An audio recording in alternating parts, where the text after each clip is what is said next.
čia. Čia penis.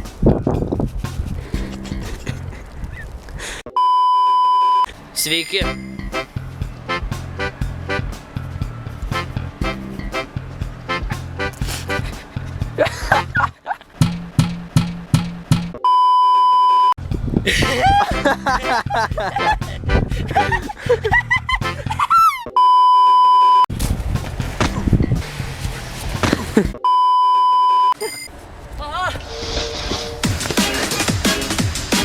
Padėkit Dievui!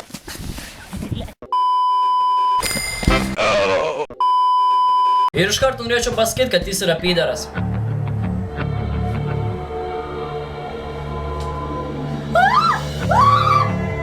Humiliation.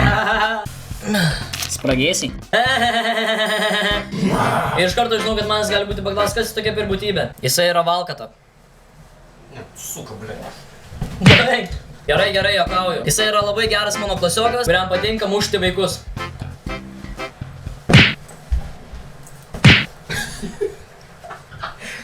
Aš tau ne vaikas. O gal ir vaikas. Aišku, tame mano drauge yra vienas labai didelis minusas. Jis labai mėgsta pizdint monitorius. Juk sakiau ne pizdint monitorių. Padėk į vietą. Ne. Padėk į vietą. Edvinai, man tavo klipai nepatinka, jie yra lūzeriai ir nedaryk YouTube klipų durniau. Šitas geras. Mano klipai yra lūzeriai, pizda kaip juokinga. Iš kur tokia atsiranda, aš neįsivaizduoju. Lopas. Rašo Richardas Grinevičius.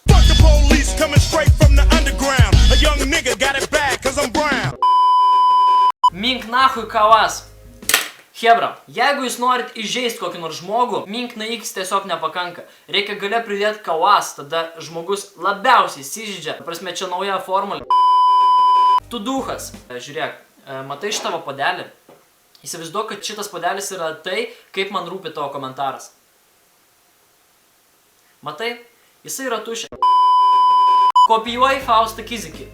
Lol. Aš net nežinau, kas tas Faustas Kizikis. Tačiau aš pro akis taip lengvai šito nepraleisiu, aš išsiaiškinsiu. Faustas Kizikis. Darom. Iš pirmo žvilgsnio nieko nėra. Images. Kad tokio žmogaus net nėra.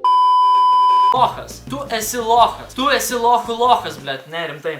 Nusibodo, kas visiems tų lochų daros, aš varau. Vat būtinai, vat ką reiškia vat tiksliai tas lochas. Vat dabar vat ir išsiaiškiu. Parašom lochas. Iš rusų kalbos kilio žodis nevykėliui pavedusiam draugui. Ar šiaip lochui pavadinti. Pastaruoju metu dažniausiai girdima Žalgirio rungtynių metu.